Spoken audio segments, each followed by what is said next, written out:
Hello there, and welcome back to my channel. So today, I'm going to be going over Scream 2. This is one of the greatest horror movie sequels in history, and one of the most iconic franchises, in my opinion. And I just love how it was able to elevate every single rule that they put into place into the first one. This was written by Kevin Williamson and directed by Wes Craven and stars the same cast that it did from the original, and it was so brilliant. With almost less than a year of production after the success of the first one, this one was one of the examples of a sequel that was rushed, that did things right. I think it really establishes the fact that if this didn't exist, then there wouldn't be sequels to Scream. What if it was just that one horror movie from the 90s? But no, this is what lit the fire underneath people's belts to say, I want more Ghostface. And with all of that being said, let's get into the groundbreaking sequel, Scream 2 from 1997.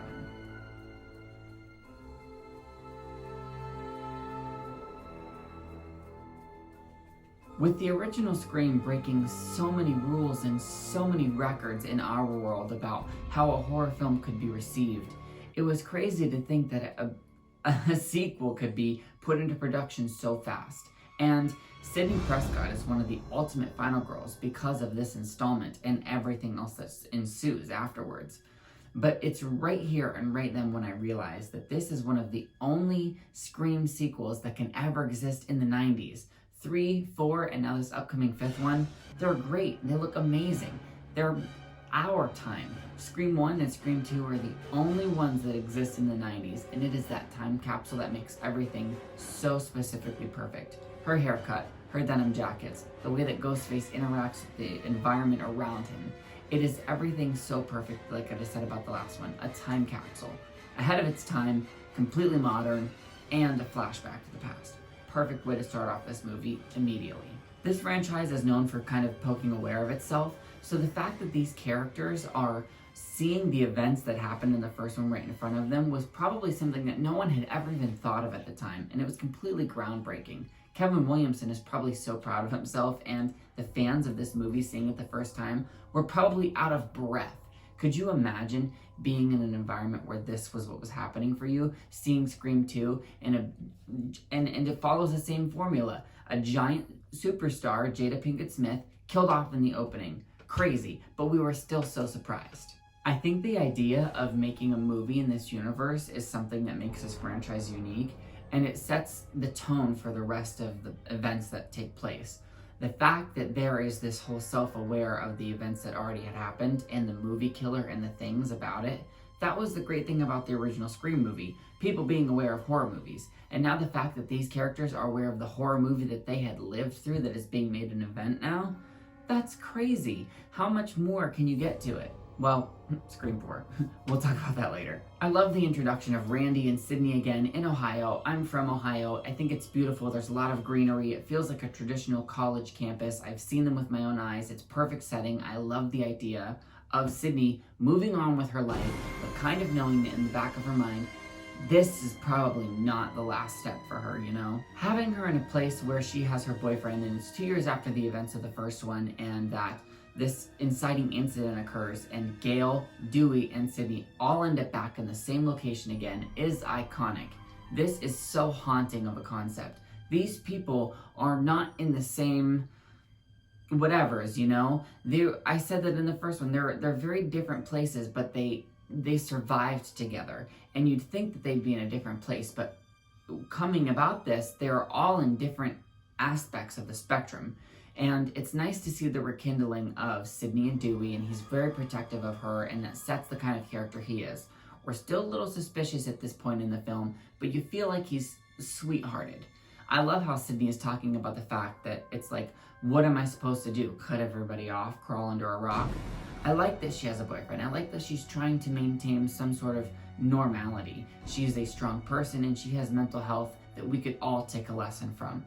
She is the ultimate survivor, and I'm really glad that she has the ability to be able to pull off the things that she does. She was almost ruined. Can you imagine someone doing the things that had happened to her, and she takes the chance, and she has a big enough heart with enough caution to accept another person into her life?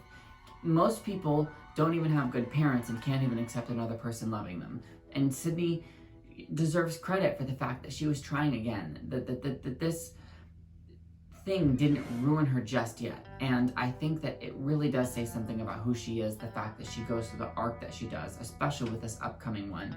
And I think that that really does tie into Scream 2. And I don't want to like jump the gun, because even though I haven't seen it, the trailer has been released and she has a baby and a husband, and I think that that's perfect.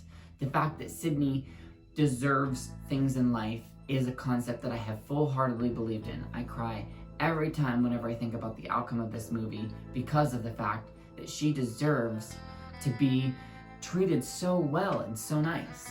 It's great seeing Dewey and Gale at kind of like a bickering moment, even though that they ended the last one in sort of a sweet place. You can tell that she had that thing amongst her that was still the reporter. You see him in the back of the ambulance and she is giving that scoop. I love the alternating way of her chemistry, you know? Even though in the beginning of this she's just as ruthless, if not even more, because of the fame that had kind of thrown her into the media. After this movie, the events that she had taken place, when she was filming on Stu's house the morning after all of that happened, and she's on camera on the news telling what happened, that's like an Instagram live, that's like tweeting, like that's a big deal back then. So of course this launched her into fame with her book and now the movie and the publicity. Gail has got her shit under her belt, and it makes her a little bit cocky. And so it's interesting seeing her be that driving force that she was in the first one again. But you can see the evolution of her arc, and that towards the end of the film, once things start accepting to her and being real to her, she starts understanding that this is a thing that's happening. And I understand that because, spoiler alert, the killers of this movie are, well, they're fantastic. They're not my favorite, but it completely surprised me. I can give it that. This movie shocked me probably the most out of all three of them. I had no idea, never saw either of them coming. And people like to say that Gail gets off very easily in this franchise, but if you think about it, she had been targeted in this one a lot. She had been followed and stalked and chased through the thing, and she was in great peril in this one. And it was so intense for that. And I really, really appreciate the fact that she is just as strong as Sidney. Setting up the rules for a sequel are very, very hard, and as much as I admire this film, I feel like it's not as meta as the original, as to where they were really playing on horror movie tropes, and this one they tried to touch on sequels. Aside from the film student studies class where they had a conversation versus the conversation in the cafe with Dewey and Randy, there's not much else that kind of insinuates that that's what they're trying to do.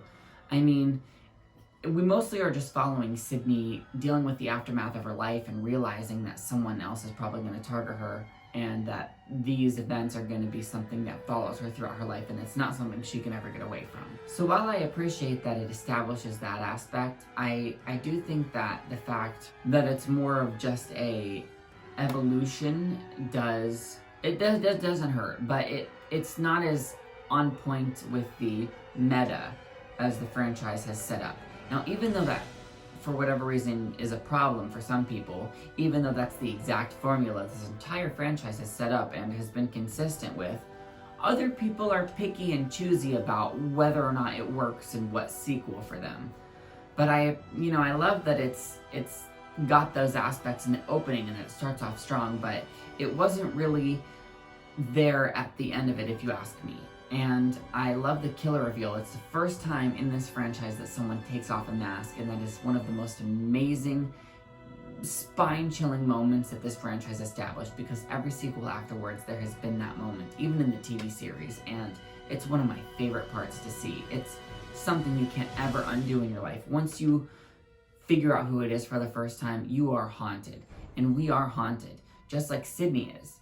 Whenever she is seeing that Randy, oh my gosh, can you believe that Randy got taken out? One of the main characters, the boy who knew the rules, that's probably why it wasn't as on meta afterwards as him, because of that whole characteristic of his person. And the fact that they were able to tie in his story to this motive that's against Sidney was really interesting. I'm actually really glad they brought him back. I kind of wish they would have substituted him, though, in the first movie for Tatum, and I've talked about that a little bit, that Rose McGowan's character would have been amazing to see if Sidney got to have a best friend through this.